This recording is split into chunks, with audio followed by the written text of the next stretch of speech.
So guys, for the first step, you want to go to search and type in view network connections. Click on it. And now once you're on this, you want to find your network adapter. You want to right click on it and then click on properties.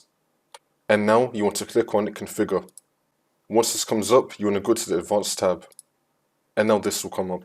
And now once you're on this, under property, you want to find power saving mode. I'm not on my laptop, so it's not going to be showing for me. But in your case, if you scroll down, you should be seeing power saving mode. You want to click on power saving mode. You want to make the value disabled. So again, you want to select power saving mode and then make the value disabled. And then once you do that, for the next step, we're going to go to the power management tab. And now once we're here, it's going to be saying, allow the computer to turn off this device to save power. You want to untick this box. And now you want to click on OK. Next, we're going to click on properties. And now we're going to select Internet Protocol version 4. You want to select obtain an IP address automatically, and now under it you want to select use the following DNS server address.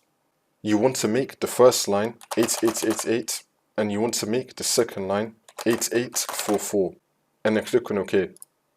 And now for the last step, you want to restart your computer, and now your Wi-Fi signal is going to be faster.